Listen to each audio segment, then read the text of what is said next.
제일제강과 P&T를 좀 선택을 했습니다. 네, 제일제강 같은 경우에는 어제 사실 시청자님이 예. 질문을 올려주셨었어요. 예. 채팅창에. 예. 네, 이거 관심 가져도 되느냐. 예. 근데 사실 어제 전문가님의 답변도 아니다라는 답을 주셨었거든요. 네, 역시나 그 이후에 급락이 나왔어요. 예. 이게 사실 말이 많았던 종목입니다. 네. 이 제일제강이 많았던 종목이 아니고요. 이 보물선에 대한 부분들이 많았었는데 저는 기억이 생생합니다. 이 동아건설에 대한 기억이요. 네. 당시에 한 10배 정도의 수익이 났었거든요. 네. 그 당시에 이제 보면은 제 기억으로는 늦가을쯤에 발굴을 했다라고 하고 네. 바닷물이 너무 차가워서 잠수를 할 수가 없으니까는 봄이 되면 따뜻한 봄, 여름이 되면 보물선을 건지겠다라고 했는데 결국 무산되고 동아건설은 상장 폐지가 되면서 30원으로 마감을 했습니다. 그러니까 380원에서 3,000원이 넘게 10배 이상 갔다가 그 가격에서 다시 100배죠. 30원에서 끝났으면. 아니 다시 300원으로 돌아온 것도 아니고 어떻게 30원까지 내려가나요? 아마 그때 이제 동아건설이 유동성 위기를 겪고 그런 것들이 있고 재무제표가 아주 안 좋은 상태에서 유동성 위기를 겪어서 그렇게 된 경우고요. 그 외에도 또 도전한 기업들이 있었습니다. 그러나 이제 주가는 전부 다 처음에 그런 재료로 의해서 올라갔었고 지금은 다 마이너스거든요. 그러니까 이 종목도 역시 마찬가지. 어저께 뉴스가 나왔죠. 신일그룹과는 전혀 관계가 없다라고 나오고 돈스코이호인가요? 네. 구남 자체가 연습생, 군사 기초훈련을 하는 연습생이고 그만한 근계를 실을 수 있는 배의 크기가 아니다라는 얘기도 나오고 있기 때문에 좀 조심해야 될 구간이 아닌가. 그래서 이미 수익이 나신 분들이라면 너무 큰 기대를 갖지 마시고 차익 실현을 좀 하는 것이 좋지 않을까. 저는 이렇게 생각을 합니다. 네, 제일제강 차익 실현이 필요한 그런 종목 이미 급락이 나왔습니다. 어제 정리하신 분들도 계시겠지만 아직까지 정리 안 하신 분들이 있다면 좀 빨리 좀 빠져나오는 전략이 필요할 것 같아요. 그리고 한 종목 더 P&T 얘기를 해주셨어요. 역시 같은 맥락이죠. 네. P&T도 자회사가 보물선에 관련돼 있다 그래서 그저께 상한가 기록한 이후 어저께 급등해서 음봉을 마무리를 했고 지금도 하락을 하고 있는데요. 결국은 이런 재료를 가지고는 단기적인 접근 이외에는 할 수밖에 없겠다라고 생각을 하고요. 일부 개인 투자자분들께서 보물선에 대한 기대치를 가지고 또 여기에서 들어간다 그러면 이미 재료가 노출돼 있는 상태고 언론에서도 그러한 조금 허구성이 있는 부분이고 예를 들어 120조의 가치가 있다 그러면 발굴하기 위해서는 1억 2천억에 대한 보증금을 내야 됩니다. 그러니까 그것도 좀 실효성이 있나 그런 생각이 좀 들고요 하니까는 차익 실현이나 일단 매도하고 좀 펀더멘탈이 괜찮은 종목으로 옮겨가시는 것도 좋은 전략이다 이렇게 생각을 합니다. 네, 자 보물선 기대감에 좀 이렇게 많은 분들이 뛰어드셨을 겁니다. 특히나 어제 장중까지만 해도 급등세를 보였었기 때문에 지금 고점에 사셨다가 급락세를 지금 현재 물려있는 분들이 굉장히 많이 있으실 것 같아요. 혹시라도 물린 분들이 있다면 지금이라도 좀 빠르게 매도를 해야 조금 더 리스크를 줄일 수 있는 그런 방법이 아닐까 싶습니다.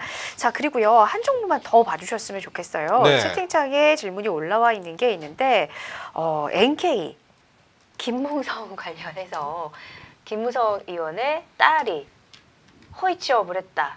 그게 사실이 밝혀지면서 지금 이게 그러니까 김무성 의원의 사돈 회사인 거죠? 예, 그렇죠. 사돈 회사이고 과거에도 대선 테마주로도 분류가 됐던 종목들이고 그래서 여러 가지 말이 많았던 종목 중에 하나입니다. 최근 들어서는 사실 보면은 수소차에 대한 기대감이 좀 있었던 부분인데 돌발적인 악재를 좀 맞은 경우에 해당이 되는 것 같아요. 근데 사실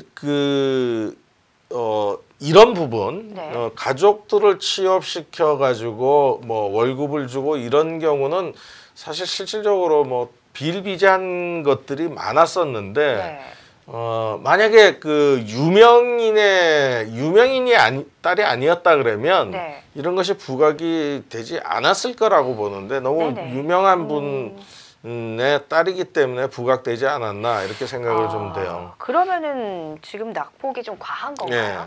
과하죠. 과하고 오늘 이제 뭐 이런 구간에서 낙폭을 많이 했기 때문에 지금 구간에서 굳이 여기에선 매도하실 필요는 없다라고 생각이 되는데요. 네네. 악재가 잊혀지려 그러면 결국은 시간이 필요합니다. 그러니까 어떠한 주식 시장에서 어떤 기업의 돌발적인 악재가 발생됐다. 그래서 그 악재가 계속 가느냐?